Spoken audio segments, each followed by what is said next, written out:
அனைவருக்கும் வணக்கம். சற்று முன்பு வெளியான முக்கிய அறிவிப்பு. ரேஷன் அட்டை வைத்திருக்கும் அனைவரும் கவனத்தில் கொள்ளக்கூடிய மிக மிக முக்கியமான மகிழ்ச்சியான அறிவிப்பை தமிழக அரசு வெளியிட்டுள்ளது. இதை பற்றி விரிவாக தெரிஞ்சுக்கணும்னா இந்த வீடியோவை கடைசி வரைக்கும் ஸ்கிப் பண்ணாமல் முழுமையாக பாருங்கள். இந்த வீடியோக்குள்ளே போகிறதுக்கு முன்னாடி இந்த வீடியோக்கு ஒரு லைக் பட்டனை ப்ரெஸ் பண்ணிடுங்க.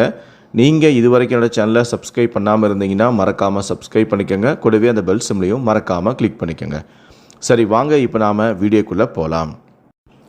தமிழக அரசின் முதல் முழுமையான பட்ஜெட் தாக்கல் செய்யப்பட உள்ள நிலையில் புதிய நலத்திட்டங்கள் என்னென்ன அறிவிக்கப்படும் என்ற எதிர்பார்ப்பு பொதுமக்களிடையே அதிகரித்துள்ளது.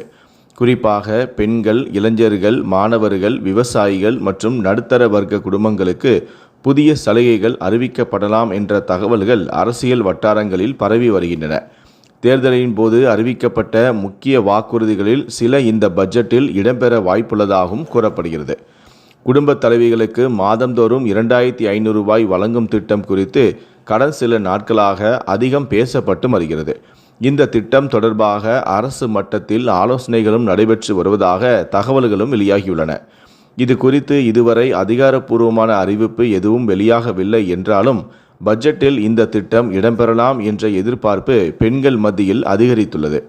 முன்னதாக பெண்களுக்கான மாதாந்திர நிதியுதவி திட்டங்கள் தமிழக அரசியலில் பெரிய தாக்கத்தை ஏற்படுத்தி இருந்ததால் தற்போது அதிக தொகையுடன் புதிய திட்டம் அறிவிக்கப்படுமா என்ற கேள்வியும் எழுந்துள்ளது. முதலமைச்சரான விஜய் தலைமையில் சென்னை தலைமைச் செயலகத்தில் அமைச்சர்கள், துறை செயலாளர்கள் மற்றும் உயரதிகாரிகளுடன் பல கட்ட ஆலோசனைகளும் நடைபெற்றுள்ளதாக தகவல்களும் தெரிவிக்கின்றன. இந்த ஆலோசனைகளில் புதிய திட்டங்களுக்கான நிதி ஒதுக்கீடு, பயனாளிகள் தேர்வு முறை, செயல்படுத்தும் கால அட்டவணை மற்றும் நிர்வாக நடைமுறைகள் குறித்து விரிவாக விவாதிக்கப்பட்டுள்ளதாக கூறப்படுகிறது. இதனால் இந்த பட்ஜெட்டில் பல புதிய அறிவிப்புகள் வெளியாகும் என்ற எதிர்பார்ப்பு மேலும் அதிகரித்துள்ளது.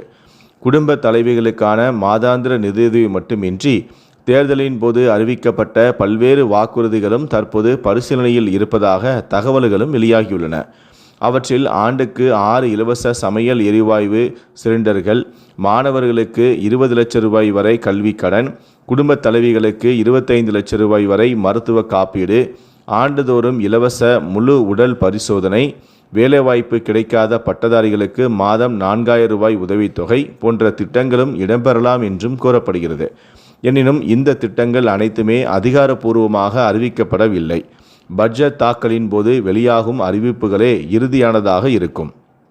புதிய நலத்திட்டங்களை அறிவிப்பதோடு மட்டுமல்லாமல் அவற்றை நீண்ட காலம் செயல்படுத்த தேவையான நிதி ஆதாரமும் அரசுக்கு முக்கிய சவாலாக இருக்கும். இதனால் ஒவ்வொரு திட்டத்திற்கும் தகுதி விதிமுறைகள், வருமான வரம்பு, பயனாளிகளின் எண்ணிக்கை மற்றும் ஆண்டு நிதி ஒதுக்கீடு போன்ற அம்சங்கள் விரிவாக ஆய்வு செய்யப்பட்டு வருவதாகவும் கூறப்படுகிறது. பொருளாதார நிபுணர்களின் கருத்துப்படி நலத்திட்டங்களும் மாநிலத்தின் நிதி நிலையும் சமநிலையில் இருக்கும் வகையில் பட்ஜெட் தயாரிக்கப்படுவது மிகவும் முக்கியமானதாகும். குடும்ப தலைவிகளுக்கான மாதாந்திர நிதியுதவி திட்டம் உள்ளிட்ட பல்வேறு தேர்தல் வாக்குறுதிகள் இந்த பட்ஜெட்டில் இடம்பெறுமா என்பது குறித்து மாநிலம் முழுவதும் பெரும் எதிர்பார்ப்பு நிலவுகிறது. அரசு தரப்பில் இதுவரை எந்த அதிகாரப்பூர்வ உறுதிப்படுத்துதலும் வெளியாகாத நிலையில் பட்ஜெட் தாக்கல் செய்யப்படும் நாளிலேயே அனைத்து சந்தேகங்களுக்கும் விடை கிடைக்கும் என பொதுமக்கள் எதிர்பார்த்து காத்திருக்கின்றனர்.